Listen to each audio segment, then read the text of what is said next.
ಎಲ್ಲರಿಗೂ ನಮಸ್ಕಾರ. ಇವತ್ತು ಕೂಡ ಔಷಧಿ ಹೊಡ್ಯಕ್ಕೆ ಹೋಗ್ಬೇಕಾಯ್ತು. ಹಾಗಾಗಿ ಸೀದಾ ನಾನು ಎದ್ಕೊಂಡು ಹೊರಟಿದ್ದೆ ಹೊಲ್ದತ್ರ. ಹಾಗೆ ಹೊಲ್ದತ್ರ ಬಂದ್ಬಿಟ್ಟು ಔಷಧಿಕೆಯನ್ನು ಹಾಕೊಂಡ್ಬಿಟ್ಟು ಔಷಧಿ ಎಕ್ಸ್ಟ್ರಾಕ್ಟ್ ಮಾಡಿದೆ.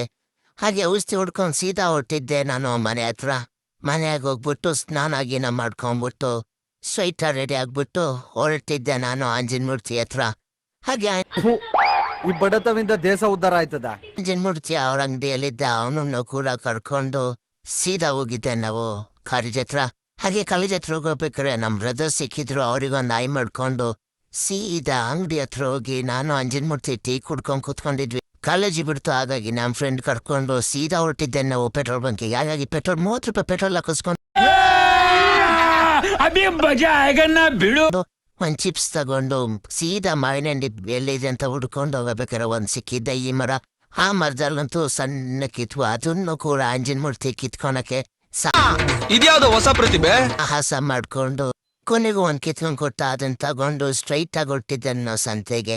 ಹಾಗೆ ಸಂತೆಗೆ ಅಡ್ಡಾಡ್ಕೊಂಡು ನನ್ನ ಗೆಳೆಯನು ಕೂಡ ಬಂದಿದ್ದ.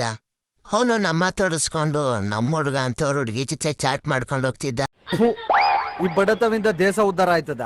ನಾಯಿ ಮಾಡ್ಕೊಂಡು ಸ್ಟ್ರೈಟ್ ಆಗಿ ಹೋಗಿದ್ದೆ ನಾವು ಗಣಪತಿ ಗುಡಿ ಹತ್ರ. ನಮ್ಮ ಎತ್ತಿಗಳು ಬಂದಿದ್ದು ಊರಿಗೆ ಹೋಗಿದ್ದು. ನಾವು ನಮ್ಮ ಮನೆ ಹತ್ರ ಕಟ್ಟಾಕ್ಬಿಟ್ಟು ನಾನು ಹೋಗಿದ್ದೆ ಕ್ರಿಕೆಟ್ ಆಡೋಕ್ಕೆ. ಕ್ರಿಕೆಟ್ ಮುಗಿಸ್ಕೊಂಡು ಸೀದಾ ಮನೆ ಹತ್ರ ಬಂದೆ. ಇವತ್ತಿನ ದಿನ ಹೀಗಿತ್ತು. ಮತ್ತೆ ನಾಳೆ ಸಿಗೋಣ ಅಷ್ಟೇ.